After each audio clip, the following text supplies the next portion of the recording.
Salut à tous, c'est le Motorbike. Aujourd'hui le test de l'Exam Crossover 2019. Allez, c'est parti!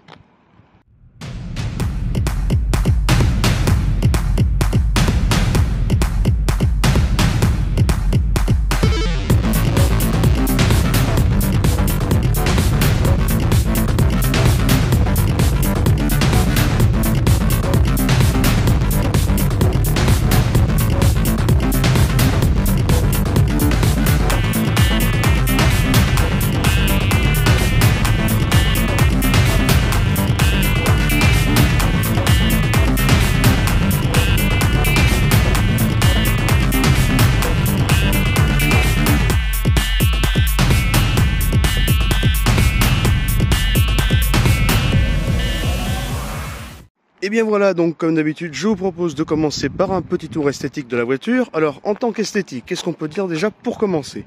Il s'agit d'un véhicule qui reprend les codes des gammes SUV. Alors, c'est un terme qui est plus trop vrai aujourd'hui parce que SUV, ça veut dire Sport Utility Véhicule, mais aujourd'hui, c'est un terme qui est utilisé pour parler des crossovers. Par exemple, le 4x4 qui est là-bas, c'est le terme qu'on va utiliser. Donc, comme caractéristique, on a les caractéristiques anciennes de la Crossline, c'est-à-dire une calandre à l'avant en plastique brut et mat, des anti-brouillard placés ici un peu comme sur les Fiat Panda 4x4 si je ne m'abuse, deux petits feux de jour, ici en bas alors c'est pas une lame mais normalement c'est un protège-carter. Alors ici vous allez pouvoir vous apercevoir qu'il n'y a rien, c'est uniquement pour l'esthétique du véhicule. Et puis voilà, vous avez quand même quelques petites lignes de style pour faire toujours plus bodybuildé, comme notamment ici, pour donner l'impression que la plaque fait plusieurs centimètres d'épaisseur, alors qu'en fait c'est pas vrai, hein, elle fait quelques millimètres. Ce sont des artifices de style qu'on voit beaucoup dans l'automobile actuelle. Quoique la voiture commence quand même à afficher quelques années, on dira, en termes esthétiques. Pareil pour les jantes, on a plutôt l'impression que la voiture a plus 5 ans qu'autre chose, alors qu'elle n'est pas si vieille. Mais enfin bon, Exam a su bien rectifier le tir, je trouve, sur ces dernières versions.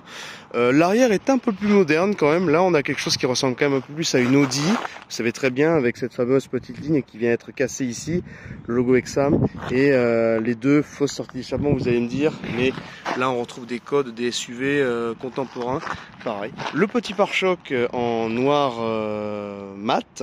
Ici, sur le toit, vous avez deux petites barres chromées, alors qui sont disponibles en option, si je ne m'abuse, et vous avez aussi la possibilité de les ajouter là, en fait. Passer ainsi à la rétrovision, ici vous pouvez constater qu'il y a une petite bande en fait qui est une bande de LED tout simplement pour pouvoir faire office de répétiteur de clignotant. Alors c'est plutôt malin parce qu'il n'y a qu'une seule LED mais ça éclaire tout le rétroviseur de manière plutôt pas mal, donc c'est bien, comme ça permet d'être vu. Optique comme d'habitude halogène H4 si je ne m'abuse. C'est vrai que ça on pourrait passer au LED mais la voiture a déjà quelques années, donc voilà. Maintenant on passe sur le coffre, on va l'ouvrir. Et c'est le croque-mort qui va être content puisqu'on peut entrer 4 ou 5 cadavres, ça dépend si on le plie ou s'il est découpé à la tronçonneuse tout simplement. De toute façon, vous savez ça mieux que moi. Oui, on a quand même, d'après Exam, on a 1100 à 1200 litres. Bien entendu, c'est jusqu'en haut, mais on a quand même ici, je dirais, 400 litres hein, minimum. Bon, il y a les passages de roue, c'est vrai, qui font perdre un peu de place, mais enfin bon, on va pas se plaindre. On a quand même ici minimum un bon 80 cm. Et voilà. Il n'y a pas de cloison entre le coffre et l'habitacle. Bon, est-ce que c'est gênant? Je sais pas trop, finalement non, c'est plus esthétique qu'autre chose. Donc voilà, on va fermer le coffre et passer au moteur.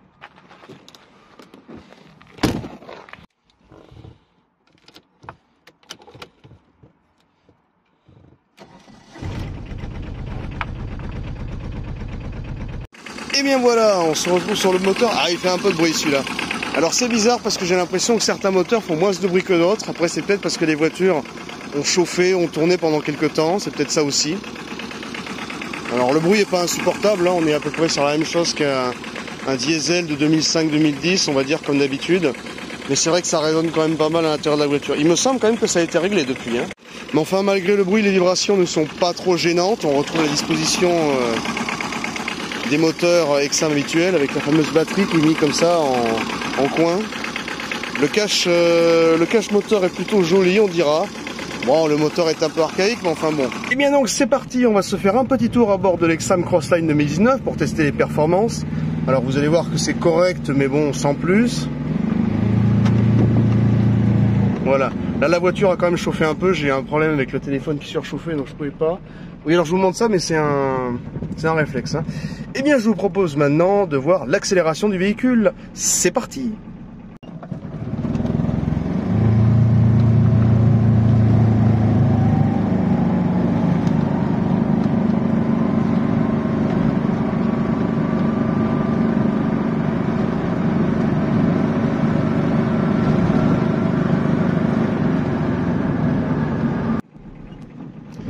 Allez, c'est parti pour ce petit tour en voiture. Donc l'accélération pour l'instant elle est plutôt correcte, enfin comme d'habitude. Hein.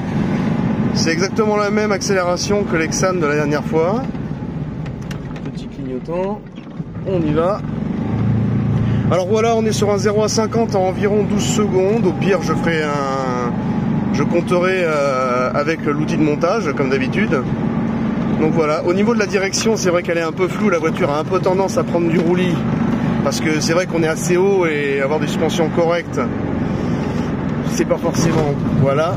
Et là, on va dire qu'elle aime pas trop. La reprise est, bon c'est vrai c'est pas terrible et ça c'est dommage, puisqu'on a le moteur le plus puissant du marché, mais comme il n'a pas été correctement réglé, ben voilà, on se retrouve avec une voiture qui est pas rapide. Alors au niveau du freinage, on va essayer de piler à fond comme d'habitude, bien au milieu, attention. Voilà, bon. Comme d'habitude. Alors pour la personne qui m'a demandé, qui m'a dit que ces warnings ne marchaient pas au freinage, il y a bien un problème avec la voiture. Hein. Parce que normalement les warnings se mettent. Alors quand est-ce qu'ils s'éteignent, je sais jamais.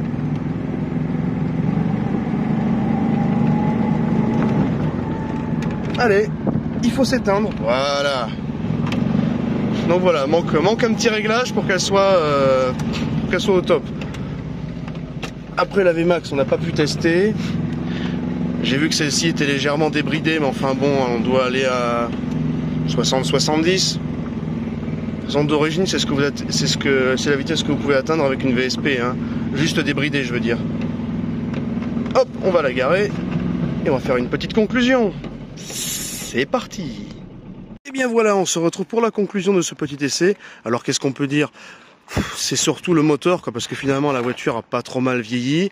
Elle a vieilli certes, elle a déjà 2-3 ans, mais enfin bon, c'est pas non plus catastrophique. Mais oui, c'est ce moteur qu'il faut bien régler. Et je vous dis, vous avez vraiment une bête de compétition hein, quand le moteur est bien réglé. Il a raison, abonnez-vous. Bon, et bien sur ce, moi je vous dis à la prochaine et ciao.